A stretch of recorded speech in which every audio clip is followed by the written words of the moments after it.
ഇവിടെ ഖുർആൻ ഹൃദയത്തെ സ്പർശിക്കുന്ന ദിവ്യ സന്ദേശം എന്ന വിഷയത്തെ അധികരിച്ച് നിശ്ചയിക്കപ്പെട്ട സമയ പരിധിക്കകത്ത് നിന്നുകൊണ്ട് അല്പം ചില കാര്യങ്ങൾ നിങ്ങളുടെ മനസ്സുകളിലേക്ക് ഹൃദയങ്ങളിലേക്ക് പകർന്നു നൽകാനാണ് ഈ ഉള്ളവൻ താല്പര്യപ്പെടുന്നത്.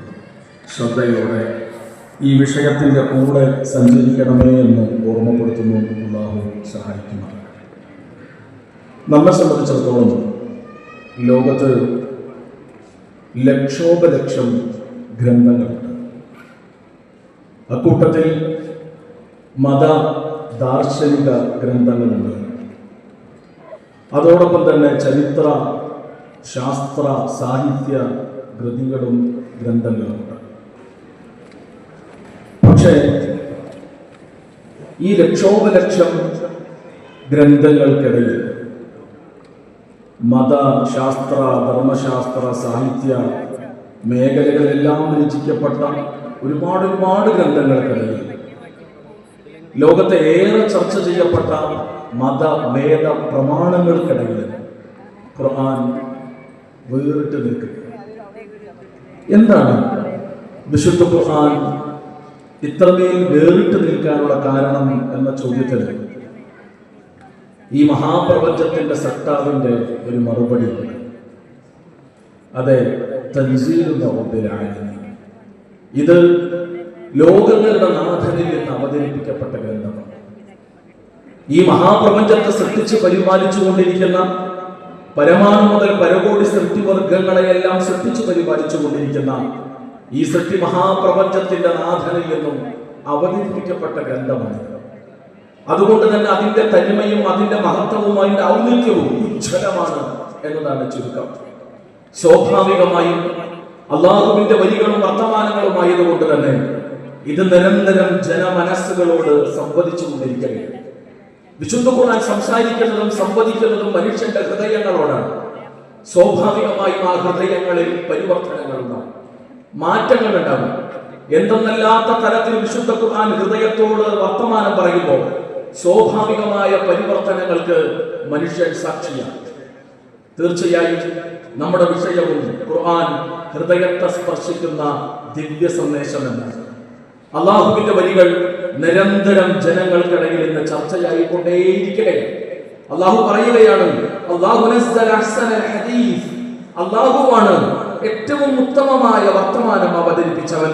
കിതാബൻ മുതശാബിഹൻ മതാനി, അല്ലാഹു പറഞ്ഞു, അഥവാ വചനങ്ങൾക്ക് പരസ്പരം സാമ്യമുള്ളതും ആവർത്തിക്കപ്പെടുന്നതുമായ വചനങ്ങളുള്ള ഗ്രന്ഥമാണിത്. തീർന്നില്ല,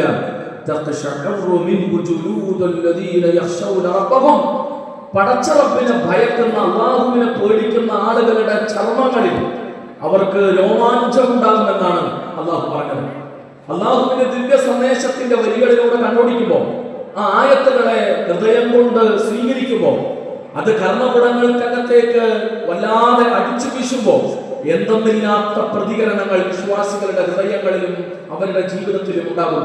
രോമാഞ്ചം ഉണ്ടാകുമെന്നാണ് അള്ളാഹുവിന്റെ വർത്തമാനം. അതോടൊപ്പം തന്നെ അല്ലാഹു പറഞ്ഞു, പടച്ച റബ്ബിലേക്കുള്ള പൂർണ്ണമായ സ്മരണാർത്ഥം, പൂർണ്ണാർത്ഥത്തിൽ അവരുടെ ചർമ്മങ്ങളും അവരുടെ ഹൃദയങ്ങളും അങ്ങേയറ്റം വിനയാന്വിതമാകും. അള്ളാഹുവിന്റെ ആയത്തുകൾക്ക് മുന്നിൽ, അള്ളാഹുവിന്റെ വിശുദ്ധ വരികൾക്ക് മുന്നിൽ മനുഷ്യൻ അങ്ങേയറ്റം വിനയാന്വിതനാകും. അവന്റെ ഹൃദയവും അവന്റെ ചർമ്മവും വരെ എന്നും അല്ലാഹു സുബ്ഹാനഹു വ തആല നമ്മെ ഓർമ്മപ്പെടുത്തുന്നു. ഇത് അല്ലാഹു നൽകുന്ന സൗഭാഗ്യമാണ്, ഇത് അല്ലാഹു നൽകുന്ന ഹൃദയമാണ്, ഇത് അല്ലാഹു നൽകുന്ന അനുഗ്രഹമാണ്, ഇത് അല്ലാഹു നൽകുന്ന വഴിമാർഗമാണ്. അവൻ ഇച്ഛിക്കുന്ന ആളുകൾക്കാണ്, അവൻ ഉദ്ദേശിക്കുന്ന ആളുകൾക്കാണ് ഈ മഹാസൗഭാഗ്യം സാധ്യമാവുക. ആരെയെങ്കിലും അല്ലാഹു പിഴവിലാക്കി കഴിഞ്ഞാൽ അവർക്ക് നേരായ വഴിയും വെളിച്ചവും കാണിച്ചു കൊടുക്കാൻ അല്ലാഹുവല്ലാതെ മറ്റാരുമില്ല എന്നാണ് വിശുദ്ധ ഖുർആൻ സൂറ സുമർ 39-ാം ആയത്തിൽ 23-ാമത്തെ വചനത്തിലൂടെ അല്ലാഹു നമ്മെ ഓർമ്മപ്പെടുത്തുന്നത്. അതുകൊണ്ട് അല്ലാഹുവിന്റെ ആയത്തുകൾക്ക് എന്തെന്നില്ലാത്ത വശ്യതയുണ്ട് എന്നാണ് വിശുദ്ധ ഖുർആനിലൂടെ അല്ലാഹു സുബ്ഹാനഹു വ തആല നമ്മെ പഠിപ്പിക്കുകയും നമ്മെ ഓർമ്മപ്പെടുത്തുകയും ചെയ്യുന്നത്. തീർന്നില്ല, പിന്നെയും അല്ലാഹു പറഞ്ഞു, ഇന്നമൽ മുഅ്മിനൂന അല്ലദീന ഇദാ ദുക്കിറല്ലാഹു വജലത് ഖുലൂബുഹും وإذا تليت عليهم آياته زادتهم إيمانا وعلى ربهم يتوكلون. വിശ്വാസികൾക്ക് വിശുദ്ധ ഖുർആനോടുള്ള സമീപനം എന്തായിരിക്കണം, എങ്ങനെയായിരിക്കണമെന്ന് അല്ലാഹു നമ്മെ പഠിപ്പിക്കുകയാണ്. അഥവാ അല്ലാഹുവിന്റെ വരികൾ ഓതി കേൾപ്പിക്കപ്പെട്ടാൽ അതെ അവരുടെ ഹൃദയങ്ങൾ ഭയം കൊണ്ട് വിറക്കും. അല്ലാഹുവിന്റെ വരികൾക്ക് മുന്നിൽ അവരുടെ ഹൃദയമിടിപ്പിന്റെ താളം കൂടും. മാത്രമല്ല അല്ലാഹുവിനെ കുറിച്ച് പറയപ്പെട്ടാൽ അവരുടെ ഹൃദയങ്ങൾ വല്ലാതെ ഭയഭീതമാകുകയും അതോടൊപ്പം തന്നെ അല്ലാഹുവിന്റെ വരികൾ അവർ ഓതി കേൾപ്പിക്കപ്പെട്ടാലോ അവരുടെ ഈമാൻ വല്ലാതെ കൂടും. എന്നിട്ട് അല്ലാഹു പറഞ്ഞു അവർ സർവ്വസ്വം അല്ലാഹുവിൽ പരമേൽപ്പിക്കുകയും ചെയ്യുന്നവരാണ്. നമ്മുടെ എല്ലാം ഉള്ളൊരു സങ്കടവും നമ്മുടെ എല്ലാം ഉള്ള പൊതുവായിട്ടുള്ളൊരു പരാതിയാണ്, പഴയ പോലെയൊന്നും ഈമാനില്ല. കഴിഞ്ഞ റമദാനിൽ ഉണ്ടായിരുന്ന അത്ര ഈമാൻ ഇപ്പൊ കാണില്ല. മുമ്പൊക്കെ ഉണ്ടായിരുന്ന അത്ര ഈമാൻ ഇപ്പൊ ഇല്ലാത്തതുപോലെ. എന്താണ് ഈമാൻ കുറയുന്നത്? വല്ലാതെ ഈമാൻ കുറയണുണ്ടല്ലോ എന്ന പരാതിയും പരിഭവവുമാണ് നമുക്ക്. എന്നാൽ ഈ പരാതിക്ക്, ഈ പ്രശ്നത്തിന് പരിഹാരമുണ്ട്. ആ പരിഹാരത്തെ കുറിച്ചാണ് അല്ലാഹു പറഞ്ഞത്. അല്ലാഹുവിന്റെ വരികൾ നിരന്തരം കേട്ടാൽ, അല്ലാഹുവിന്റെ വരികളുമായി നിരന്തരം യാത്ര ചെയ്താൽ, അല്ലാഹുവിന്റെ വരികളെ ഹൃദയത്തോട് ചേർത്ത് വെച്ചാൽ, വിശുദ്ധ ഖുർആനുമായിട്ടുള്ള ബന്ധം ഊഷ്മളമാക്കിയാൽ നിശ്ചയം നമ്മുടെ ഈമാൻ വർദ്ധിക്കും. എന്നാണ് അല്ലാഹു പറഞ്ഞത്. വിശുദ്ധ ഖുർആനുമായിട്ടുള്ള ബന്ധം ശക്തവും ബദ്ധവുമെങ്കിൽ നമ്മുടെ ഈമാൻ ശക്തമാകും, ഈമാൻ കുതിച്ചു മുന്നോട്ട് നിൽക്കുമെന്നാണ് അല്ലാഹുവിന്റെ വരികളും വർത്തമാനങ്ങളും. പൂർവ്വസൂരികളായ അമ്പിയാക്കൾ, അല്ലാഹുവിന്റെ കൽപ്പനകൾക്ക് പൂർണ്ണമായി വിധേയമായി ജീവിച്ച ആളുകൾ, അവർ എത്രമാത്രം ഉജ്ജ്വല മാതൃകകളാണ്.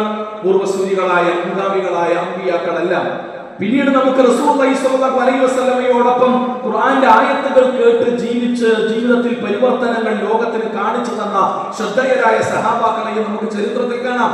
ആ സഹാബാക്കളുടെ ജീവിതത്തിലേക്ക് നമ്മൾ തിരിഞ്ഞു നോക്കുമ്പോൾ അല്ലാഹുവിന്റെ ആയത്തുകൾ കൊണ്ട്, അതേ നേരത്തെ പറഞ്ഞതുപോലെ എന്ന് പറഞ്ഞല്ലോ, പൂർണ്ണാർത്ഥത്തിൽ അവരുടെ ചർമ്മങ്ങളും അവരുടെ ഹൃദയങ്ങളും അല്ലാഹുവിലേക്ക് വിനയാന്വിതമാകുന്ന കാഴ്ചകൾ നമുക്ക് കാണാം. ഹൃദയങ്ങൾ അല്ലാഹുവിന്റെ വരികൾ കേട്ട് അല്ലാഹുവിനെ കുറിച്ചുള്ള സ്മരണയാൽ കിട്ടുകിട വറക്കപ്പെട്ട ഹൃദയത്തിന്റെ ഉടമകളെ കാണാം. അല്ലാഹുവിന്റെ വരികൾക്ക് മുന്നിൽ അങ്ങേയറ്റം കീഴൊതുങ്ങിയ ശ്രദ്ധേയരായ സഹാബിമാരെ ചരിത്രത്തിൽ നമുക്ക് കാണാം. അതിലൊരാളാണ് അബ്ബാദ് ബിൻ ബിശ്ർ റളിയല്ലാഹു അൻഹു. മുഹമ്മദ് മുസ്തഫ സല്ലല്ലാഹു അലൈഹി വസല്ലമയുടെ കൂടെ നടന്ന സഹാബിമാരുടെ കൂട്ടത്തിൽ ശ്രദ്ധേയനാണ് അബ്ബാദ് ബിൻ ബിശ്ർ റളിയല്ലാഹു അൻഹു.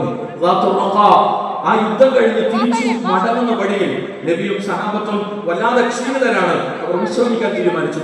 ആ വിശ്രമ സമയത്ത് ആ സംഘത്തിന് കാവൽ നിൽക്കാൻ രണ്ടാളുകളെ റസൂലുള്ളാഹി സ്വല്ലല്ലാഹു അലൈഹി വസല്ലം നിശ്ചയിച്ചു. ഒരാൾ അബ്ബാദ് ബിൻ ബിശ്റാണ്, ഒരാൾ അമ്മാർ ബിൻ യാസിറാണ്. അമ്മാറിനോട് അബ്ബാദ് പറഞ്ഞു, രംഗം ശാന്തമാണ്, വലിയ പ്രശ്നങ്ങളൊന്നും കാണാനില്ല, അതുകൊണ്ട് തന്നെ അമ്മാറെ നീ ഉറങ്ങിക്കോ, ഞാൻ കാവൽ നിന്നോളാം. അങ്ങനെ അമ്മാർ റളിയല്ലാഹു അൻഹു കിടന്നു. അങ്ങനെ അബ്ബാദ് ബിൻ ബിശ്ർ റളിയല്ലാഹു അൻഹു ഒന്നുകൊടുത്ത് നെഞ്ചത്ത് തക്ബീർ കെട്ടി അല്ലാഹുവിന്റെ ആയത്തുകൾ പാരായണം ചെയ്ത് ഖുർആൻ ഓതി തുടങ്ങി. ഒന്നൽപ്പം ആയത്തുമായി ഇങ്ങനെ പോകവേ മൂർച്ചയുള്ള ഒരു അമ്പ് അദ്ദേഹത്തിന്റെ കയ്യിൽ കൊണ്ടു. അദ്ദേഹം ഖുർആൻ പാരായണം നിർത്തിയില്ല, നിസ്കാരം നിർത്തിയില്ല. ആയത്തുമായി പിന്നെയും അദ്ദേഹം മുന്നോട്ട് പോവുകയാണ്. രണ്ടാമത്തെ അമ്പ് അദ്ദേഹത്തിന്റെ ശരീരത്തിൽ തുളച്ചു കയറി. മൂന്നാമത്തെ അമ്പും അദ്ദേഹത്തിന്റെ ശരീരത്തിൽ മൂർച്ചയുള്ള അമ്പ് കുത്തി കയറി. ചോര ചീറ്റി. കണ്ണുകളിൽ നിന്ന് സ്വാഭാവികമായും നനവുണ്ടായി. അബ്ബാദ് ബിൻ ബിശ്ർ റളിയല്ലാഹു അൻഹുവിന് അത് പൂർത്തീകരിക്കാൻ, അല്ലെങ്കിൽ ആ നമസ്കാരം പൂർത്തീകരിക്കാൻ കഴിയാത്ത അവസ്ഥയിലേക്ക് പോകുമോ എന്ന അവസ്ഥാവിശേഷങ്ങൾ ഉണ്ടായി. അദ്ദേഹത്തിന്റെ രക്തം അദ്ദേഹത്തിന്റെ ശരീരത്തിൽ ഒഴുകുന്ന, അല്ലെങ്കിൽ കണ്ണുകൾ നനയുന്ന വല്ലാത്ത അവസ്ഥാവിശേഷങ്ങൾ ഉണ്ടായി. അദ്ദേഹം തളർന്നു വീഴും മുമ്പേ അമ്മാറിനെ അദ്ദേഹം തട്ടി ഉണർത്തി. കണ്ണു തുറന്ന് ചാടി എണീച്ച് അമ്മാറെ കാണുന്ന രംഗം, 3 അമ്പുകൾ ശരീരത്തിൽ ആഞ്ഞു നിറച്ച് ചോര വാർന്നൊഴുകുന്ന അബ്ബാദ് ബിൻ ബിശ്ർ റളിയല്ലാഹു അൻഹുവിനെയാണ്. അദ്ദേഹം അമ്മാർ ചോദിച്ചൊരു ചോദ്യമുണ്ട്, ഒന്നാമത്തെ അമ്പ് തങ്ങളുടെ ശരീരത്തിൽ കുത്തി കയറുമ്പോ തന്നെ എന്നെ വിളിക്കാമായിരുന്നില്ലേ, എന്നെ അറിയിക്കാമായിരുന്നില്ലേ അബ്ബാദ് ബിൻ ബിശ്ർ എന്ന് പറഞ്ഞപ്പോ അദ്ദേഹം മറുപടി നൽകിയ വല്ലാത്ത വർത്തമാനങ്ങളുണ്ട്. എന്റെ ഹൃദയത്തെ സ്പർശിച്ച, എന്റെ ഹൃദയത്തെ വല്ലാതെ സ്വാധീനിച്ചു കൊണ്ടിരിക്കുന്ന ആയത്തിലൂടെയായിരുന്നു ഞാൻ കടന്നുപോയത്. ആ ആയത്ത് കുറിക്കാൻ എനിക്കിഷ്ടമുണ്ടായിരുന്നില്ല. ആയത്ത് കുറിക്കാൻ, ആയത്ത് നിർത്താൻ എനിക്ക് ഇഷ്ടമുണ്ടായില്ല. അതുകൊണ്ട് ആയത്തുകൾ പൂർത്തീകരിക്കാനാണ് ഞാൻ തീരുമാനിച്ചത് എന്ന്. എന്നാൽ നിങ്ങൾ നോക്കി, അള്ളാഹുവിന്റെ വരികളുമായി യാത്ര ചെയ്യുമ്പോൾ, അള്ളാഹുവിന്റെ വരികൾ പാരായണം ചെയ്തിരിക്കെ ശരീരത്തിന് മൂർച്ചയുള്ള 3 അമ്പുകൾ അങ്ങനെ കുത്തി കയറുന്ന സമയത്ത് പോലും എനിക്കിഷ്ടമുള്ള എന്റെ ഹൃദയത്തെ സ്വാധീനിച്ച വരികൾ നിർത്താൻ എനിക്കിഷ്ടമില്ലായിരുന്നു. അതുകൊണ്ടാണ് ഒന്നാമത്തെ അസ്ത്രം അമ്പന്റെ ശരീരത്തിൽ കുത്തി കയറിയപ്പോഴും രണ്ടാമതും മൂന്നാമതും ഞാൻ തുടർന്നത് എന്ന് പറയുന്ന അബ്ബാദ് ബിൻ ബിശ്റിനെ നമുക്ക് ചരിത്രത്തിൽ കാണാം. മറ്റൊരു ഹദീസിൽ നമുക്ക് കാണാൻ കഴിയും, റസൂലുള്ളാഹി സ്വല്ലല്ലാഹു അലൈഹി വസല്ലമയുടെ രാത്രി നമസ്കാരം. നബി സല്ലല്ലാഹു അലൈഹി വസല്ലം 2 റക്അത്ത് നിസ്കരിക്കും, ഒരല്പം വിശ്രമിക്കും, പിന്നെയും 2 റക്അത്ത് ദീർഘമായി നിസ്കരിക്കും. നബിയുടെ നിസ്കാരത്തിന്റെ ഒരു സ്വഭാവം അങ്ങനെയാണ്. ആ വിശ്രമവേളയിൽ റസൂലുള്ളാഹി സ്വല്ലല്ലാഹു അലൈഹി വസല്ലം വശ്യമായ ഒരു ഖുർആൻ പാരായണം കേട്ടു. റസൂലുള്ളാഹി സ്വല്ലല്ലാഹു അലൈഹി വസല്ലമയുടെ രാത്രി നമസ്കാരമാണ്, തഹജ്ജുദ് നമസ്കാരമാണ്. കൂടെയുള്ള തന്റെ പ്രിയതമ ആയിഷ റളിയല്ലാഹു അൻഹയോട് റസൂലുള്ളാഹി സ്വല്ലല്ലാഹു അലൈഹി വസല്ലം ചോദിച്ചു, യാ ആയിഷ അസൗത അബ്ബാദിൻ ഹാദാ, ഇത് അബ്ബാദിന്റെ ശബ്ദമല്ലേ, അബ്ബാദ് ബിൻ ബിശ്റിന്റെ ഖിറാഅത്തല്ലേ ഞാൻ ഈ കേൾക്കുന്നത്, ഈ നട്ടപ്പാതിരക്ക്? ആയിഷ റളിയല്ലാഹു അൻഹ നമ്മുടെ ഉമ്മ പറഞ്ഞു, അതെ, നഅം നഅം യാ റസൂലല്ലാഹ്, തീർച്ചയായും അബ്ബാദ് ബിൻ ബിശ്റിന്റെ പാരായണമാണ്, അദ്ദേഹം ഖുർആൻ ഓതുന്നതാണ് നമ്മൾ ഈ കേട്ടത്. ലോകമുറങ്ങുന്ന സമയത്ത് അള്ളാഹുവിന്റെ വരികൾ വശ്യമായി പാരായണം ചെയ്ത അബ്ബാദ് ബിൻ ബിശ്റിന് വേണ്ടി ലോകങ്ങളുടെ പ്രവാചകൻ അള്ളാഹുവിന്റെ മുന്നിൽ കൈകൾ ഉയർത്തുകയാണ്. അല്ലാഹുമ്മ റഹം അബ്ബാദ്, വല്ലാത്ത പ്രാർത്ഥനയാണ്. അല്ലാഹുമ്മ റഹം അബ്ബാദ്, അല്ലാഹുവേ അബ്ബാദിനോട് നീ കരുണ ചെയ്യണേ നാഥ. ആരാണ് പ്രാർത്ഥിക്കുന്നത്? അല്ലാഹുവിന്റെ റസൂൽ സ്വല്ലല്ലാഹു അലൈഹി വസല്ലം. എപ്പോഴാണ് പ്രാർത്ഥിക്കുന്നത്? രാത്രിയിൽ അള്ളാഹു 1-ാം ആകാശത്തേക്ക് ഇറങ്ങി വരുന്ന സമയം.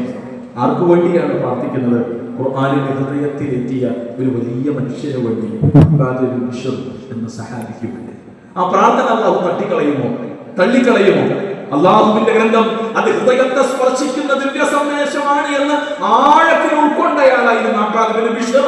അതുകൊണ്ടാണ് നട്ടപ്പാതിരക്ക് പോലും മഹാപ്രവാചകൻ സ്വല്ലല്ലാഹു അലൈഹി വസല്ലം ആ മഹാനായ സഹാബിക്ക് വേണ്ടി അല്ലാഹുമ്മ റഹം അബ്ബാദ് എന്ന് ഹൃദയം തുറന്ന് പ്രാർത്ഥിക്കുന്നത് എന്ന വസ്തുതയെ നമ്മൾ അറിയുകയും മനസ്സിലാക്കുകയും ചെയ്യേണ്ടതുണ്ട്. ഖുർആനിനെ ഹൃദയത്തിലെത്തിയവരായിരുന്നു അവരെല്ലാം.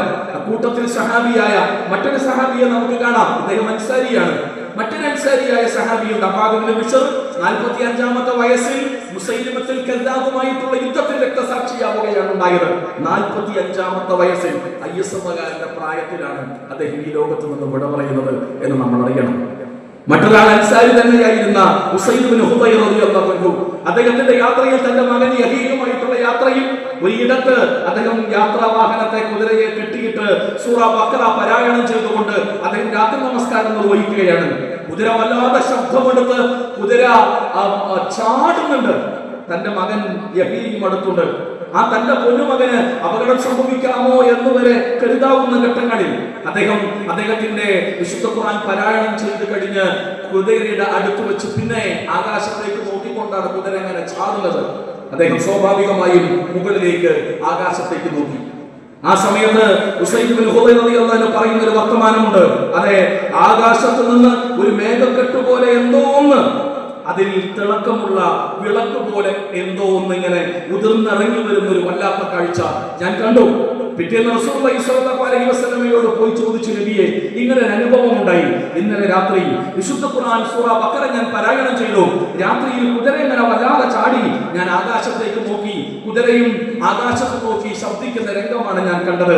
ഇത്തരം ഒരു ജീവിതത്തിൽ ഞാൻ കാണാത്തൊരു കാഴ്ച റസൂൽ കരീം സ്വല്ലല്ലാഹു അലൈഹി വസല്ലമ അതിനെക്കുറിച്ച് പറഞ്ഞത്, തിൽക്കൽ മലായിക ദനത് ലിസൗതിക്, അത് അല്ലാഹുവിന്റെ ആദരണീയരായ മലക്കുകളാണ്. നിന്റെ വിശുദ്ധ ഖുർആന്റെ പാരായണത്തിന്റെ ഭാഗമെന്നോണം ഇറങ്ങി വരുന്ന കാഴ്ചയാണ് നീ കണ്ടത്. വലൗ ഖറഅത ലസ്ബഅത യമുറുന്നാസ ഇലൈഹാ ലാ തതവാറ അൻകും, പ്രഭാതം വരെ താങ്കൾ നിർത്താതെ അതിൽ പാരായണം ചെയ്തിരുന്നുവെങ്കിൽ ആ വല്ലാത്ത കാഴ്ചകൾ ജനങ്ങൾക്കും അനുഭവ സാധ്യമാകുമായിരുന്നു എന്ന് റസൂലുള്ളാഹി സ്വല്ലല്ലാഹു അലൈഹി വസല്ലം പറഞ്ഞു. മുത്തഫഖുൻ അലൈഹിയായി വന്ന ഹദീസാണ്. അല്ലാഹുവിന്റെ വല്ലാത്ത ആയത്തുകളുടെ പാരായണത്തിന്റെ ഭാഗമെന്നോണം അള്ളാഹുവിന്റെ ആദരണീയരായ മലക്കുകൾ ഉസൈദ് ബിൻ ഹുമൈർ റളിയല്ലാഹു അൻഹുവിന്റെ നാവിൻ തുമ്പിലൂടെ ഒഴുകിയ വരികൾക്ക് മുന്നിൽ ആകാശത്തു നിന്ന് തിൽക്കൽ മലായിക എന്ന് റസൂലുള്ളാഹി സ്വല്ലല്ലാഹു അലൈഹി വസല്ലം പറയണമെങ്കിൽ അള്ളാഹുവിന്റെ ആയത്തുകളെ എത്രമേൽ ഹൃദയത്തോട് ചേർത്ത് വെച്ചവരായിരിക്കും നമ്മുടെ മുൻഗാമികളായ സഹാബിവര്യന്മാർ എന്ന് നമ്മൾ അറിയുകയും മനസ്സിലാക്കുകയും ചെയ്യേണ്ടതുണ്ട്. അൻസാരിയായ മറ്റൊരു സഹാബിയെയും നമുക്ക് ചരിത്രത്തിൽ കാണാൻ കഴിയും. അതെ, സഅദ് ഇബ്നു മുആദ് റളിയല്ലാഹു അൻഹുവിനെ പോലെയുള്ള സഹാബിവര്യന്മാർ അള്ളാഹുവിന്റെ ആയത്തുകളെ ഹൃദയം കൊണ്ട് സ്വീകരിച്ചവരാണ് അവർ. 31ാമത്തെ വയസ്സിൽ ഇസ്ലാം സ്വീകരിച്ച് 37ാമത്തെ വയസ്സിൽ ISMന്റെ പ്രായത്തിലുണ്ടായിരിക്കെ ഈ ലോകത്ത് നിന്നുകൊണ്ട് പറഞ്ഞ ഒരു ചെറുപ്പക്കാരനായ സഹാബിയാണ് സഅദ് ഇബ്നു മുആദ് റളിയല്ലാഹു അൻഹു. ഇഷ്ടമായിരുന്നു അല്ലാഹുവിന്റെ വർത്തമാനത്തെ, ഇഷ്ടമായിരുന്നു സഅദ് ഇബ്നു മുആദിന് അല്ലാഹുവിന്റെ കലാമിനെ, അല്ലാഹുവിന്റെ ആയത്തുകളെ ഹൃദയത്തോട് ചേർത്ത് വെച്ച് ഖുർആൻ പറഞ്ഞതിൻ പ്രകാരം ജീവിതത്തെ പരിവർത്തിപ്പിച്ച് ജീവിച്ച മികവുറ്റ ചെറുപ്പക്കാരുടെ കൂട്ടത്തിൽ ഉയർന്നു നിൽക്കും സഅദ് ഇബ്നു മുആദ് റളിയല്ലാഹു അൻഹു എന്ന് നമ്മൾ അറിയുകയും മനസ്സിലാക്കുകയും ചെയ്യേണ്ടതുണ്ട്. അള്ളാഹുവിന്റെ ആയത്തുകളെ എങ്ങനെയാണ് ഹൃദയത്തോട് ചേർത്തു വെക്കേണ്ടത് എന്ന് ജീവിച്ചു കാണിച്ചു തരികയായിരുന്നു ഇവരെല്ലാം എന്ന വസ്തുതയെ, എന്ന യാഥാർത്ഥ്യത്തെ ആഴത്തിൽ തിരിച്ചറിയുകയും മനസ്സിലാക്കുകയും ചെയ്യേണ്ടതുണ്ട് സഹോദരങ്ങളെ, നമ്മൾ ഓരോരുത്തരും. അതുകൊണ്ട് വിശുദ്ധ ഖുർആൻ ഇന്നും ഹൃദയങ്ങളെ സ്വാധീനിച്ചു കൊണ്ടേയിരിക്കുകയാണ്. ഇന്നലകളിലെ സഹാബിവര്യന്മാരുടെ ഹൃദയത്തെ മാത്രമല്ല, ഇന്നും നമുക്ക് ചുറ്റും ജീവിച്ചു കൊണ്ടിരിക്കുന്ന നമ്മുടെ ഹൃദയങ്ങളെ, നമുക്ക് ചുറ്റുമുള്ള ആളുകളുടെ ഹൃദയങ്ങളെ, ഇന്നലെ വരെ വിശുദ്ധ ഖുർആന്റെ ആയത്തുകളിൽ നിന്ന് തിരിഞ്ഞു നിന്ന ആളുകളെ, ഇന്നലെ വിശുദ്ധ ഖുർആനെതിരെ ശക്തമായ വിമർശനങ്ങൾ ഉന്നയിച്ച ആളുകളെ, ഇന്നലെ വരെ വിശുദ്ധ ഖുർആനെതിരെ കള്ളപ്രചരണങ്ങൾ നടത്തിക്കൊണ്ടിരിക്കുന്ന ആളുകളെ വിശുദ്ധ ഖുർആൻ നിരന്തരം ആ ഹൃദയങ്ങളെ സ്വാധീനിച്ചു കൊണ്ടിരിക്കുന്നു. ഖുർആനിനെ ചീത്ത പറഞ്ഞ ആളുകൾ, ഇത് പിശാചിന്റെ വാക്കുകളാണ് എന്ന് പറഞ്ഞ് പ്രഖ്യാപിച്ച ആളുകൾ, ആ വരികൾ അവരുടെ ഹൃദയത്തെ സ്പർശിച്ചപ്പോ ലോകത്തിന് മുന്നിൽ തുറന്നു പറയുകയാണ്, ഇത് പിശാചിന്റെ വരിയല്ല, ഇത് സാത്താന്റെ വരികളല്ല, മറിച്ച് ഈ മഹാപ്രപഞ്ചത്തിന്റെ നാഥന്റെ വരികളെന്ന് ഞാനിതാ സാക്ഷ്യം വഹിക്കുന്നു എന്ന് എത്രയെത്ര ബുദ്ധിജീവികളാണ് ലോകത്തിന്റെ മുന്നിൽ ഉറക്കെ പ്രഖ്യാപിച്ചത്, എത്രയെത്ര ആളുകളാണ് പ്രഖ്യാപിച്ചത്. ഇന്നലകളിൽ ഇമാം അഹ്മദ് ബിൻ ഹംബലിന്റെ കാലത്ത് വിശുദ്ധ ഖുർആൻ സൃഷ്ടിവാദം മുഅ്തസിലിയ ചിന്തകൾ ചർച്ച ചെയ്യപ്പെട്ട കാലം, രാജ്യം ഭരിക്കുന്ന ഭരണാധികാരി മുഅ്തസിലിയ വാദം ഏറ്റെടുത്ത കാലം, രാജാവിന്റെ രാജസദസ്സിലെ മന്ത്രിമാരും പ്രമുഖരും ഈ പിഴച്ച മുഅ്തസിലിയ വാദം ഏറ്റെടുത്ത കാലം, ജനങ്ങളിൽ ഒരു നല്ലൊരു ശതമാനവും ഈ പിഴച്ച വിശ്വാസത്തെ പേരേണ്ട ദുർഗതി ഉണ്ടായിരുന്ന ഒരു കാലത്ത് വിശുദ്ധ ഖുർആൻ അല്ലാഹുവിന്റെ സൃഷ്ടിയല്ല, അത് അല്ലാഹുവിന്റെ കലാമാണെന്ന് ഉച്ചയിസ്തരം പ്രഖ്യാപിച്ച അഹ്ലുസുന്നയുടെ മഹാപണ്ഡിതനുണ്ടായിരുന്നു ഇമാം അഹ്മദ് ബിൻ ഹംബൽ റഹിമഹുല്ലാഹ്. നിങ്ങൾ നോക്കി, ഇമാം അഹ്മദ് ബിൻ ഹംബൽ ജ്വലിച്ചു നിന്നു. അദ്ദേഹം എത്രയെത്ര പ്രയാസങ്ങൾ അദ്ദേഹത്തിന് അനുഭവിക്കേണ്ടി വന്നു. ഭക്ഷണം കൊടുക്കാതെ അദ്ദേഹത്തെ ജയിലിലടച്ചു. ഭാരമുള്ള ചങ്ങലകൾ അദ്ദേഹത്തിന്റെ കഴുത്തിലും കയ്യിലും കെട്ടിത്തൂക്കി. പ്രായമായ അഹ്മദ് ബിൻ ഹംബൽ അതെ ഈ കനമുള്ള ഭാരമുള്ള ചങ്ങലകൾ താങ്ങാനാവാതെ മുഖം കുത്തി വീണു. ചാട്ടുവാറടികൾ ഒരുപാട് കൊണ്ടു. അദ്ദേഹത്തിന് ഭക്ഷണം കൊടുക്കാതെ അദ്ദേഹത്തെ പീഡിപ്പിച്ച്, ശാരീരികമായും മാനസികമായും പീഡിപ്പിച്ച് തളർത്തി കിടത്താമെന്നായിരുന്നു മുഅ്തസിലിയാക്കൾ കരുതിയത്. രാജാവിന്റെ അന്നത്തെ ഖലീഫയുടെ സദസ്സിലേക്ക് അഹ്മദ് ബിൻ ഹംബലിനെ ഹാജരാക്കുന്ന രംഗങ്ങൾ ചരിത്രത്തിൽ നമുക്ക് കാണാം. ശാരീരികമായും മാനസികമായും തളർത്തിക്കളഞ്ഞ് തങ്ങളുടെ വാദങ്ങളെ ഖണ്ഡിക്കാൻ കഴിയാതെ അഹ്മദ് ബിൻ ഹംബൽ പരാജയപ്പെടുമെന്നായിരുന്നു മുഅ്തസിലിയ പണ്ഡിതന്മാർ കരുതിയത്. മുഅ്തസിലിയാക്കൾ അവരുടെ വാദങ്ങൾ അക്കമിട്ട് നിരത്തി. ആ വാദങ്ങൾക്ക് മറുപടിയായി അന്ന് ഇമാം അഹ്മദ് ബിൻ ഹംബൽ എഴുന്നേറ്റ് നിന്ന് വർത്തമാനം പറഞ്ഞു. وإن أحد من المشركين استجارك فأجره حتى يسمع كلام الله അല്ലാഹുവിന്റെ ലേഖായത്ത് ധരിച്ചുകൊണ്ടാണ് മുഅ്തസിലിയാക്കളുടെ സകല വാദങ്ങളുടെയും അടിവേരുകളെ പിടിച്ചു വലിച്ചെറിഞ്ഞത് ഇമാം അഹ്മദ് ബിൻ ഹംബൽ. ഈ വല്ലാത്ത ഉജ്ജ്വല പ്രഖ്യാപനത്തിന് സാക്ഷികളായ കൂടുനിന്ന ജനങ്ങൾ, അവിടെ കൂടുനിന്ന ആളുകളുടെ നിശബ്ദങ്ങളെ തൊട്ടുണർത്താൻ, അവരുടെ ഹൃദയങ്ങളിൽ വിശുദ്ധ ഖുർആന്റെ പ്രകാശത്തെ പ്രജ്വലമാക്കാൻ ഇമാം അഹ്മദ് ബിൻ ഹംബൽ എന്ന പ്രായമായ മഹാപണ്ഡിതന്റെ ശക്തമായ വാക്കുകളും വർത്തമാനങ്ങളും നിമിത്തമായി എന്നത് ചരിത്രം. പിന്നീട് അവിടെ ഉണ്ടായിരുന്നത് മാറ്റമാണ്, അത്ഭുതകരമായ മാറ്റം. അല്ലാഹുവിന്റെ കലാമിനെ ഹൃദയത്തോട് ചേർത്ത് വെക്കുന്നവർക്ക് അല്ലാഹു നൽകുന്ന വല്ലാത്ത സഹായത്തിന് സാക്ഷികളാകുകയായിരുന്ന ലോകം. ഇമാം അഹ്മദ് ബിൻ ഹംബലിന്റെ ചരിത്രം നമുക്കത് പ്രചോദനമാകണം. അല്ലാഹുവിന്റെ ആയത്തുകൾക്കെതിരെ ശക്തമായ വിമർശനങ്ങളും ആക്ഷേപങ്ങളും കൊണ്ടുവരുമ്പോ അല്ലാഹുവിന്റെ ആയത്തുകൾ നിന്ന് പറഞ്ഞതിന്റെയും പ്രഖ്യാപിച്ചതിന് വിരുദ്ധമായ കുതന്ത്രങ്ങളും അതേപോലെ തന്നെ വ്യത്യസ്തമായ വികലവികൃത വാദങ്ങളും സമർത്ഥിക്കുവാൻ വേണ്ടി പലരും ഒറ്റക്കോ സംഘമായോ സംഘടനമായോ അതിന് വേറെ സംഘടനകൾ ഉണ്ടാക്കി പരിശ്രമിക്കുകയും ചെയ്യുമ്പോൾ ഇമാം അഹ്മദ് ബിൻ ദൗദ് ഹംബൽ നിർവഹിച്ച ദൗത്യം നിർവഹിക്കാൻ വിശ്വാസികൾ എന്ന നിലയിൽ, മുജാഹിദുകൾ എന്ന നിലയിൽ, മുവഹ്ഹിദുകൾ എന്ന നിലയിൽ, ഖുർആനിന്റെ ആളുകൾ എന്ന നിലയിൽ, ഖുർആൻ സമ്മേളനങ്ങൾ സംഘടിപ്പിക്കുന്നവരെന്ന നിലയിൽ, QHLS-ന്റെ പഠിതാക്കൾ എന്ന നിലയിൽ, വെളിച്ചത്തിന്റെ പഠിതാക്കൾ എന്ന നിലയിൽ, അതിന്റെ സംഘാടകർ എന്ന നിലയിൽ ഖുർആൻ മുറുകെ പിടിച്ച് മലയാള മണ്ണിൽ നവോത്ഥാന ചരിത്രത്തിന് തുടക്കം കുറിച്ച ആളുകളുടെ കാരണവന്മാരുടെ പിൻഗാമികൾ എന്ന നിലയിൽ നമുക്ക് ഉത്തരവാദിത്വമുണ്ട്, നമുക്ക് ബാധ്യതയുണ്ട്. ഈ ബാധ്യത നിർവഹണത്തിൽ നിന്ന്, ഈ ഉത്തരവാദിത്വത്തിൽ നിന്ന് പുറകോട്ട് പോകാൻ സഹോദരങ്ങളെ നമുക്ക് കഴിയില്ല എന്ന് ഗൗരവത്തിൽ ഓർമ്മപ്പെടുത്തുകയാണ്. വിശുദ്ധ ഖുർആൻ ഹൃദയത്തെ സ്പർശിച്ചുകൊണ്ടേയിരിക്കുകയാണ്. വിശുദ്ധ ഖുർആൻ ഹൃദയത്തെ സ്പർശിച്ചുകൊണ്ടേയിരിക്കുകയാണ്. അല്ലാഹുവിന്റെ ആയത്തുകൾ കേൾക്കുമ്പോൾ ഹൃദയങ്ങൾ ഉറകൊള്ളുമെന്ന് അല്ലാഹു പറഞ്ഞല്ലോ. അല്ലാഹുവിന്റെ ആയത്തുകൾക്ക് മുന്നിൽ അവർ കിടുകിട വറക്കുമെന്ന് പറഞ്ഞല്ലോ. അത്തരം ഒരു രംഗം നമുക്ക് ഉമർ ബിൻ അബ്ദുൽ അസീസിൽ കാണാം. ആരാണ് ഈ ഉമർ ബിൻ അബ്ദുൽ അസീസ്? അമവി ഭരണാധികാരിയായിരുന്ന ഉമർ സാനി എന്ന് പ്രശസ്തനായ അതേ ഉമർ ബിൻ അബ്ദുൽ അസീസ് വിശുദ്ധ ഖുർആനിന്റെ ഒരു ആയത്താണ് അദ്ദേഹം കേട്ടത്. ആ ആയത്ത് പ്രകാരമാണ് فأنذرتكم النار تلظى لا يصلاها إلا الأشقى الذي كذب وتولى وسيجنبها الأتقى الذي يؤتي ماله يتزكى എന്ന ആയത്ത് കേട്ടപ്പോൾ فأنذرتكم النار تلظى കത്തിയാണെന്ന നരകത്തെക്കുറിച്ചാണ് അല്ലാഹുവിന്റെ താക്കീത്. لا يصلاها إلا الأشقى ദുർമാർഗ്ഗികളാണ് അതിൽ എല്ലാ അർത്ഥത്തിലും കത്തിയെരിയുക. നിഷേധികളായ ആളുകൾ, ധിക്കാരികളായ ആളുകൾ എല്ലാ അർത്ഥത്തിലും അതിൽ കത്തിയെരിയും. ഈ അല്ലാഹുവിന്റെ ശാപതാപ കോപങ്ങളുടെ കേന്ദ്രമായ നരകത്തെ കുറിച്ചാണ് അല്ലാഹുവിന്റെ താക്കീത് എന്ന ഒരൊറ്റായത്ത് കേട്ട് നിൽക്കുകയായിരുന്ന ഉമർ ബിൻ അബ്ദുൽ അസീസ് പേടിച്ച് വിറച്ച് തളർന്ന് ഇരുന്നു പോയി എന്നതാണ് ചരിത്രം. ഒരൊറ്റായത്തിന്റെ മുന്നിൽ ആ ഹൃദയം വല്ലാതെ പടഞ്ഞു. ഇസ്ലാമിക ചരിത്രത്തിലെ ഉമർ സാനി മാതൃകാപരമായ ഭരണം നിർവഹിച്ച ഉമർ സാനി, ഇസ്ലാമിക ചരിത്രത്തിലെ ഉമർ ബിൻ അബ്ദുൽ അസീസ് ഹദീസ് വിധാന ശാസ്ത്ര രംഗത്ത്, ഹദീസ് ക്രോഡീകരണ രംഗത്ത് ആ കാലഘട്ടത്തിൽ ഒരുപാട് സേവനങ്ങൾ ചെയ്ത ശ്രദ്ധേയനായ ഖലീഫ അല്ലാഹുവിന്റെ ആയത്തുകൾ കേട്ട് പേടിച്ച് കൈകാലുകൾ തളർന്ന് ഇരുന്നു പോകുന്ന രംഗത്തിന് ലോകം സാക്ഷ്യം വഹിക്കുകയാണ്. ഒടുവിൽ ഈ ലോകത്തുനിന്ന് വിട പറയുമ്പോ അദ്ദേഹത്തിന്റെ കുടിനീരിൽ, ഭക്ഷണത്തിൽ, പാലിൽ വിഷം കലർത്തിക്കൊണ്ടാണ് അദ്ദേഹത്തെ കൊല്ലുന്നത്. ഈ മണ്ണിൽ നിന്ന് വിട പറയുന്നതിന് മുമ്പ് ഉമർ ബിൻ അബ്ദുൽ അസീസിന്റെ നാവിൻ തുമ്പിൽ നിന്ന് പുറത്തു വന്ന ശ്രദ്ധേയമായ അല്ലാഹുവിന്റെ ആയത്തുണ്ട്. 28-ാമത്തെ സൂറ ഖസസിലെ 83-ാമത്തെ ആയത്താണ്. തിൽക്കദ്ദാറുൽ ആഖിറ നജഅൽഹാ ലില്ലദീന ലാ യുരീദൂന ഉലുവൻ ഫിൽ അർളി വലാ ഫസാദ. നിങ്ങൾ നോക്കി, തിൽക്കദ്ദാറുൽ ആഖിറ, അതാ പരലോകം. ഈ ദുനിയാവിൽ ഔന്നിത്യമോ ദാർഢ്യമോ അല്ലെങ്കിൽ ജ്ഞാനെന്ന ഭാവമോ ഒന്നും കരുതാത്ത, ആഗ്രഹിക്കാത്ത ആളുകൾക്ക് വേണ്ടി ഒരുക്കി തയ്യാറാക്കിയ അല്ലാഹുവിന്റെ വിശുദ്ധമായ സൗഭാഗ്യമാണ് നാളെയുടെ ലോകം. തിൽക്കദ്ദാറുൽ ആഖിറ നജഅൽഹാ ലില്ലദീന ലാ യുരീദൂന ഉലുവൻ ഫിൽ അർളി വലാ ഫസാദ. ഒരർത്ഥത്തിലും ഔന്നിത്യം കുതിക്കാത്ത, കുഴപ്പങ്ങൾ ആഗ്രഹിക്കാത്ത വിശുദ്ധരായ ആളുകൾക്ക് വേണ്ടി അല്ലാഹു ഒരുക്കി തയ്യാറാക്കിയതാണ് നാളെയുടെ ലോകം എന്ന് വിശുദ്ധ ഖുർആന്റെ ആയത്ത് ഉദ്ധരിച്ചുകൊണ്ടാണ് ഈ ലോകത്തിന് എന്ന വരികൾ ഉദ്ധരിച്ചുകൊണ്ടാണ് അദ്ദേഹം ഈ ലോകത്തിന് വിട പറയുന്നത്. നിങ്ങൾ അല്ലാഹുവിന്റെ ആയത്തുകളെ എത്രമേൽ ഹൃദയത്തോട് ചേർത്ത് വെച്ചിട്ടുണ്ട് ഉമർ ബിൻ അബ്ദുൽ അസീസ് എന്ന് നമ്മൾ അറിയുന്നു. ഖുർആന്റെ ഒരൊറ്റ ആയത്ത് മതി, അതിനനുസരിച്ച് സഹാബത്തിന്റെ പ്രതികരണങ്ങൾ ഉണ്ടായി. സൂറ നജ്മിൽ 53-ാമത്തെ സൂറ, സൂറ നജ്മിന്റെ 60-ാമത്തെ ആയത്ത് അത് ഇത്രയേ ചോദിച്ചുള്ളൂ.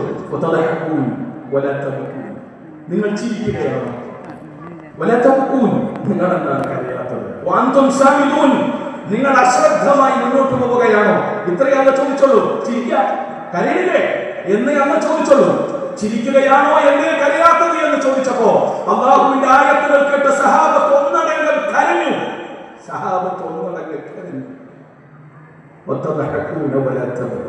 കരയില്ലേ എന്ന് ചോദിച്ചപ്പോ കരഞ്ഞുകൊണ്ട് അവർ മറുപടി പറഞ്ഞു, കരയുകയാണ് നാഥായ. ഉമർ ബിൻ ഖത്താബ് റളിയല്ലാഹു അൻഹുവിന്റെ കണ്ണ് നിറഞ്ഞു. അബൂ ഹുറൈറ റളിയല്ലാഹു അൻഹുവിന്റെ കണ്ണ് നിറഞ്ഞു. സിദ്ദീഖ് അക്ബർ റളിയല്ലാഹു അൻഹു അടക്കമുള്ള നമ്മുടെ മുൻഗാമികളായ സഹാബിമാരുടെ കണ്ണുകൾ നിറഞ്ഞു. വലാ തഖൂൻ, നിങ്ങൾ കരയുന്നില്ല എന്ന് ചോദിച്ചപ്പോ നിറകണ്ണുകളോട് അല്ലാഹുവിന് മറുപടി പറഞ്ഞത് കരയുകയാണ് നാഥായ എന്നാണ്. അങ്ങനെയായിരുന്നു അല്ലാഹുവിന്റെ ആയത്തുകളെ നമ്മുടെ മുൻഗാമികൾ ഹൃദയത്തോട് ചേർത്ത് വെച്ചത്. വിശുദ്ധ ഖുർആൻ ഹൃദയത്തെ സ്പർശിക്കുന്ന ദിവ്യ സന്ദേശം എന്ന് പറയുമ്പോൾ നമ്മുടെ മുൻഗാമികളുടെ ഹൃദയങ്ങളെ സ്വാധീനിച്ചതുപോലെ ഇന്നും ഈ കാലഘട്ടത്തിലെ ആളുകളുടെ ഹൃദയങ്ങളെയും സ്വാധീനിക്കുകയാണ്. 2 കൊല്ലം മുമ്പ് 2023 അതെ, റിച്ച്മണ്ട് എന്നു പേരുള്ള ഒരു സൗത്ത് ആഫ്രിക്കക്കാരനായ ഒരു മനുഷ്യൻ, അയാൾ അവിടുത്തെ ഒരു പാതിരിയാണ്. അയാളുടെ കീഴിൽ ഒരുപാട് ക്രൈസ്തവ സമൂഹങ്ങളുണ്ട്, ഒരുപാട് മിഷണറിമാരുണ്ട്. അവർക്കിടയിൽ ക്രൈസ്തവ മിഷണറി പ്രവർത്തനങ്ങളുമായി മുന്നോട്ട് പോവുകയായിരുന്നു ഈ റിച്ച്മണ്ട് എന്ന വ്യക്തി. 10-15 വർഷങ്ങളായി സജീവമായ അദ്ദേഹം മിഷണറി പ്രവർത്തനങ്ങൾ സജീവമാണ്. ഒരു ദിവസം രാത്രി ഉറങ്ങുന്ന സമയത്ത് അദ്ദേഹത്തിന് ഷഹാദത്തിന്റെ ശബ്ദം അദ്ദേഹത്തിന് അനുഭവപ്പെട്ടു എന്നാണ് അദ്ദേഹം പറയുന്നത്. തന്റെ അനുഭവം ഒരു വ്യത്യസ്ത അനുഭവമായി അദ്ദേഹത്തിന് ബോധ്യമാവുകയാണ്. ആ വ്യത്യസ്ത അനുഭവത്തിലൂടെ അദ്ദേഹം ഇസ്ലാമിനെ കുറിച്ച് അറിയാനും അന്വേഷിക്കാനും സന്നദ്ധമാകുന്നു. ഒടുവിൽ അദ്ദേഹം ഇസ്ലാം സ്വീകരിക്കുന്നു. താനെന്നും ക്ലാസ് എടുക്കുന്ന, താനെന്നും ബോധവൽക്കരണം നടത്തുന്ന തന്റെ മുന്നിലുള്ള ഹാളിൽ കൂടി ആളുകൾക്ക് മുന്നിൽ അത് അദ്ദേഹം പ്രഖ്യാപിക്കുന്നു. അവിടെയുള്ള ആളുകൾ അത് ഏറ്റുചൊല്ലുകയും അത് ഹൃദയത്തോട് ചേർത്ത് വെക്കുകയും ചെയ്യുന്നു. അങ്ങനെ 2023 തന്നെ അദ്ദേഹം ലോകത്തോട് പറഞ്ഞു, ഈ വർഷം ഞാൻ അങ്ങേയറ്റം സന്തോഷവാനാണ്. ഇരട്ടി മധുരമാണ് എനിക്ക് പടച്ചവൻ ഈ വർഷത്തിൽ തന്നത്. ഈ വർഷം അശ്ഹദു അല്ലാ ഇലാഹ ഇല്ലല്ലാഹു വഅശ്ഹദു അന്ന മുഹമ്മദ റസൂലുള്ളാഹി എന്ന സത്യസാക്ഷി വചനം ഹൃദയത്തോട് ചേർത്ത് വെക്കാൻ അല്ലാഹു എനിക്ക് സൗഭാഗ്യം നൽകി. മാത്രമല്ല ഈ വർഷം തന്നെ സൽമാൻ രാജാവിന്റെ പ്രത്യേക ക്ഷണപ്രകാരം ഹജ്ജ് നിർവഹിക്കാനുള്ള മഹാസൗഭാഗ്യവും എനിക്ക് കിട്ടി. അതുകൊണ്ട് ഹജ്ജിന്റെ മുന്നോടിയായി ആ ഹജ്ജിന്റെ ഏതാനും ദിവസങ്ങൾക്ക് മുമ്പ് ആ മണ്ണിലെത്തിയ മനുഷ്യൻ ആഗ്രഹിച്ചത് ആദ്യമായി വിശുദ്ധ ഖുർആനിന്റെ എന്നിറങ്ങിയ ആ മണ്ണ്, ആ പ്രദേശം ഒന്ന് കാണാൻ കഴിഞ്ഞെങ്കിലെന്ന്. ഹിറാ ഗുഹയിൽ പോകുന്നതിനോ ജബൽ നൂറിൽ പോയി പ്രത്യേകം സിയാറത്ത് നടത്തുന്നതിനോ പുണ്യമോ പ്രതിഫലമോ ഒന്നുമില്ല. അല്ലാഹു റസൂൽ ആ തവണ നബിക്കുണ്ടായ ഒരു അനുഭവത്തിന് ശേഷം പിന്നെ നബി സല്ലല്ലാഹു അലൈഹി വസല്ലം ജബൽ നൂറിൽ പോയതായി, ഹിറാ ഗുഹ സന്ദർശിച്ചതായി നമുക്ക് കാണാൻ കഴിയില്ല. പക്ഷേ എങ്കിൽ പോലും അല്ലാഹുവിന്റെ ആയത്തുകൾ അവതരിപ്പിക്കപ്പെട്ട ആ പ്രദേശം ഒന്ന് കാണണമെന്ന സ്വാഭാവികമായ ഒരു മനുഷ്യന്റെ തേട്ടം. അദ്ദേഹം ജബൽ നൂർ പർവ്വതത്തിന്റെ മുന്നിൽ വന്നു നിന്നു. അല്ലാഹുവിന്റെ ദിവ്യവേദ പ്രമാണം അവതരിപ്പിക്കപ്പെട്ട ആദ്യത്തെ വചനം അവതരിപ്പിക്കപ്പെട്ട ആ ചരിത്ര സ്മരണയാൽ അല്ലാഹുവിന്റെ മുന്നിൽ, അല്ലാഹു നൽകിയ സൗഭാഗ്യത്തിന്റെ മുന്നിൽ ശുക്രിന്റെ സുജൂദ് നിറകണ്ണുകളോടെ നിർവഹിക്കുകയാണ് റിച്ച്മണ്ട്. അദ്ദേഹം പേര് സ്വീകരിച്ചത് ഇബ്രാഹിം എന്നാണ്. ഇബ്രാഹിം റിച്ച്മണ്ട്. ഇന്ന് അദ്ദേഹം ഖുർആൻ പഠിക്കുന്നു. തന്റെ കൂടെയുള്ള ആളുകൾക്ക് ഖുർആൻ പഠിക്കാനുള്ള ചുറ്റുപാടുകളും സാഹചര്യങ്ങളും സൃഷ്ടിച്ചു കൊടുക്കുന്നു. വിശുദ്ധ ഖുർആനിനെ ഹൃദയത്തോട് ചേർത്ത് വെക്കുകയാണ്. എത്രയോ അങ്ങനെയുള്ള സൗത്ത് ആഫ്രിക്കൻ ഉൾപ്രദേശങ്ങളിലുള്ള ഒരു കൂട്ടം സഹോദരങ്ങൾ എന്ന് നമ്മൾ അറിയുകയും മനസ്സിലാക്കുകയും ചെയ്യണം. ഇന്നലകളിലെ അബ്ബാദ് ഇബ്നു ബിശ്റിന്റെ ഹൃദയത്തെ സ്വാധീനിച്ച, ഇന്നലകളിലെ സഅദ് ഇബ്നു മുആദിന്റെ ഹൃദയത്തെ സ്വാധീനിച്ച, ഇന്നലകളിൽ ഉസൈദ് ഇബ്നു ഹുദൈറിന്റെ മനസ്സിനെ സ്വാധീനിച്ച, ഇന്നലകളിൽ ഉമർ ഇബ്നു അബ്ദുൽ അസീസിന്റെ ഹൃദയത്തെ സ്വാധീനിച്ച, ഇന്നലകളിൽ പൂർവ്വസൂരികളായ മുൻഗാമികളുടെ ഹൃദയത്തെ സ്വാധീനിച്ച, സഹാബ വനിതകളെ സ്വാധീനിച്ച, ആയിഷ റളിയല്ലാഹു അൻഹയുടെ മനസ്സിനെ സ്വാധീനിച്ച ആയിഷ റളിയല്ലാഹു അൻഹ ഒരു ദിവസം ഇരുന്ന് കരയുന്നത് നബി സല്ലല്ലാഹു അലൈഹി വസല്ലം കണ്ടു. നബി ചോദിച്ചു, ആയിഷ, അല്ലയോ ആയിഷ, നിന്നെ കരയിച്ചതല്ലേ, എന്തിനാണ് നീ കരയുന്നത്, എന്ത് പറ്റി നിനക്ക് എന്ന് ചോദിച്ചപ്പോ ആയിഷ ബീവി നമ്മുടെ ഉമ്മ പറഞ്ഞൊരു വർത്തമാനമുണ്ട്, അല്ലാഹുവിന്റെ റസൂലേ, ഞാൻ നരകത്തെ കുറിച്ച് ഓർത്തുപോയി, ഞാൻ കരഞ്ഞുപോയി, നരകത്തെ കുറിച്ച് ഞാൻ ഓർത്തു, ഞാൻ കരയുകയാണ് റസൂലേ, കരഞ്ഞുപോയി. നരകത്തിന്റെ ഭീതിയും ഭയാനകതയും കൊണ്ട് നമ്മുടെ ഉമ്മ ഒരു ചെറിയ കുട്ടിയെ പോലെ തേങ്ങി കരയുകയാണ്. നിങ്ങൾ നോക്കി, അല്ലാഹുവിന്റെ ആയത്തുകൾ എത്രമേൽ നമ്മുടെ ഉമ്മാന്റെ ഹൃദയത്തെ സ്പർശിച്ചിട്ടുണ്ട് എന്നതിന് ഇതിനപ്പുറം എന്താണ് ലോകത്തോട് നമുക്ക് പറയാനുള്ളത്? അതേ വരികളും വർത്തമാനങ്ങളുമാണ് നമ്മുടെ കൈകളിലുള്ളത്. ഇതേ ആയത്തും ഇതേ സൂറയും ഇതേ ഖുർആനുമാണ് നമ്മുടെ കൈകളിലുള്ളത്. അല്ലാഹുവിന്റെ ആയത്തുകൾ ഹൃദയത്തോട് ചേർത്ത് വെക്കാൻ നമ്മുടെ മക്കളുടെ, നമ്മുടെ ഇണകളുടെ, നമ്മുടെ ഉറ്റവരുടെ, നമ്മുടെ ഉടയവരുടെ, നമ്മുടെ പ്രിയപ്പെട്ടവരുടെ, നമ്മുടെ ബന്ധുമിത്രാദികളുടെ കരങ്ങളിലേക്ക് പകർന്നു നൽകാൻ വിശുദ്ധ ഖുർആൻ പഠിതാക്കളാകാൻ, അത് പഠിക്കാനും പകർത്താനും ലോകത്തിന്റെ മുന്നിൽ അഭിമാനത്തോടെ പകർന്നു കൊടുക്കാനും നമുക്ക് കഴിയേണ്ടതുണ്ട്. ഞാൻ നിർത്തുകയാണ് സഹോദരങ്ങളെ. അല്ലാഹുവിന്റെ ആയത്തുകൾ ജനമനസ്സുകളെ വല്ലാതെ സ്പർശിക്കുകയാണ്, ജനമനസ്സുകളെ വല്ലാതെ സ്വാധീനിക്കുകയാണ്, ജനമനസ്സുകൾക്കകത്ത് വല്ലാത്ത ഇടം നേടുകയാണെന്ന് തിരിച്ചറിഞ്ഞ ആളുകൾ വിശുദ്ധ ഖുർആന്റെ കോപ്പികൾ കത്തിച്ചാൽ ഖുർആനിൽ നിന്ന് ശ്രദ്ധ തിരിക്കാൻ കഴിയും, ആളുകൾക്കിടയിലുള്ള ഖുർആന്റെ സ്വാധീനത്തിന് കൂച്ചുവിലങ്ങിടാൻ കഴിയുമെന്ന് കരുതിയ ബുദ്ധികളുടെ സ്വർഗത്തിലുള്ള ഒരുപാട് ആളുകളുണ്ട്. ഏതാനും വർഷങ്ങൾക്ക് മുമ്പ് നമ്മൾ കണ്ടല്ലോ, 2023 ഒരു പെരുന്നാൾ നിസ്കാരം കഴിഞ്ഞ് ഈദുൽ അദ്ഹ നിർവഹിച്ച് വിശ്വാസികൾ മടങ്ങുന്ന സമയം നോക്കി സ്വീഡനിലെ ഒരു അക്രമകാരി വിശുദ്ധ ഖുർആന്റെ കോപ്പി പച്ചക്ക് തീ കൊളുത്തിയാണ് അദ്ദേഹം. ഖുർആനെതിരെയുള്ള തന്റെ അമർഷവും തന്റെ വെറുപ്പും തന്റെ അറപ്പും അദ്ദേഹം പ്രകടിപ്പിക്കുകയാണ്. നേർക്കുനേരെ ജനമധ്യത്തിന്റെ നടുവിൽ വെച്ച് ഖുർആനിന്റെ കോപ്പി കത്തിച്ച് ചാമ്പലാക്കിക്കൊണ്ടാണ് വിശുദ്ധ ഖുർആനോടുള്ള അദ്ദേഹത്തിന്റെ വെറുപ്പും ശത്രുതയും എല്ലാം പ്രഖ്യാപിക്കുന്നത്. എന്നാൽ ഈ സംഭവത്തിന് ശേഷം സ്വീഡനിലെ മുസ്ലിങ്ങൾ എന്നാൽ ഒരു കാര്യം ചെയ്യാം, അവിടെയുള്ള ബൈബിളും കത്തിക്കാമെന്ന തീരുമാനമല്ല അവിടുത്തെ മുസ്ലിം ഉമ്മ തെരഞ്ഞെടുത്തത്. വിശുദ്ധ ഖുർആന്റെ കോപ്പി കത്തിച്ചവർക്ക് മറുപടിയായി ബൈബിളിന്റെ കോപ്പി കത്തിക്കാമെന്ന തീരുമാനമെടുത്തില്ല. കോപ്പി കത്തിച്ചവന്റെ കൈ മുറിക്കാം എന്ന അപക്വമായ തീരുമാനമെടുത്തില്ല. ഖുർആന്റെ കോപ്പി കത്തിച്ചവന്റെ നെഞ്ച് ലക്ഷ്യമിട്ട് കാഞ്ചു വലിക്കാമെന്ന തീരുമാനമെടുത്തില്ല. അവന്റെ ഗളച്ഛേദം നിർവഹിക്കാം എന്ന തീരുമാനമെടുത്തില്ല. അവന്റെ നാമറുക്കാം എന്ന തീരുമാനമെടുത്തില്ല.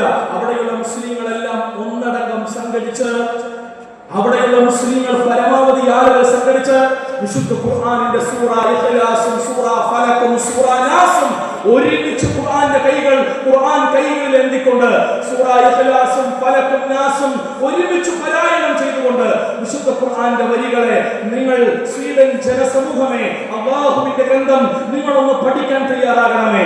ഇത് കരിച്ചു കളയേണ്ട പ്രമാണമല്ല, ഇത് ഹൃദയത്തിലേക്ക് കാത്തു സൂക്ഷിക്കേണ്ടതിന്റെ പ്രമാണമാണ് എന്ന് ലോകത്തോട് വിളിച്ചു പറയുകയായിരുന്നു സ്വീഡനിലെ മുസ്ലിം സമൂഹം ചെയ്തത്. അവർ അവിടെ വലിയൊരു ബാനർ കെട്ടി മഅൽ ഖുർആൻ ലിത്തുൽ കറാഹിയ എന്ന അറബിയിൽ എഴുതി. അതിന്റെ ട്രാൻസ്ലേഷൻ സ്വീഡൻ പരിഭാഷയും അതിന്റെ താഴെ അവർ എഴുതി വെച്ചു.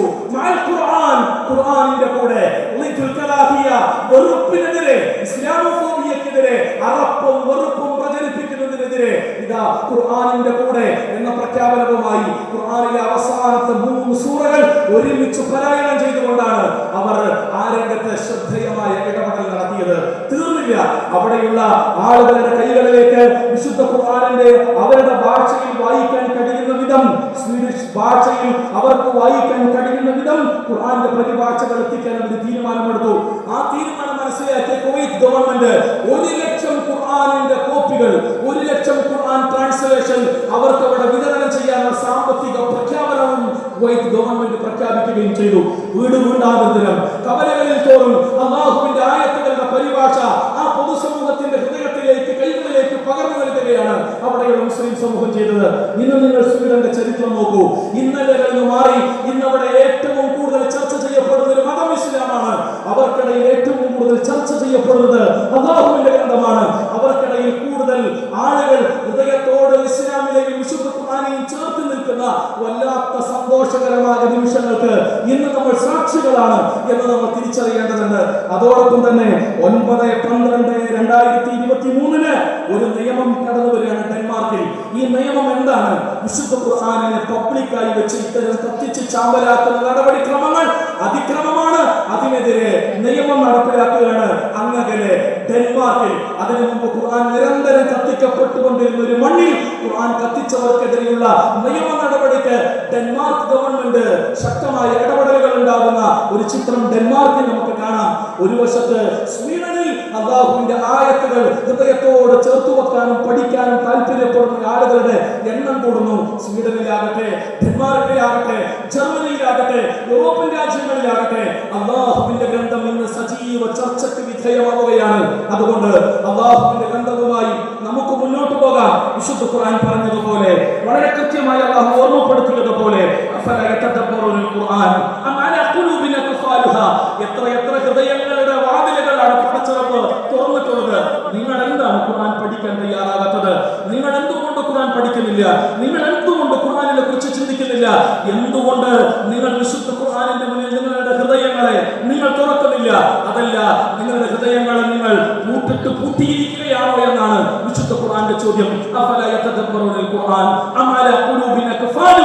എന്ന ചോദ്യം നമ്മളോടുള്ള ചോദ്യമായി ഗൗരവത്തിൽ നമ്മൾ മുഖവിലക്കെടുക്കുകയും അല്ലാഹുവിന്റെ ഗ്രന്ഥത്തെ ഹൃദയത്തോട് ചേർത്ത് വെക്കുകയും നമുക്ക് ചുറ്റുമുള്ള ലക്ഷോപലക്ഷം കോടിക്കണക്കിന് ഹൃദയങ്ങളിലേക്ക് ഇത് പകർന്നു കൊടുക്കുവാനുള്ള ബോധപൂർവ്വം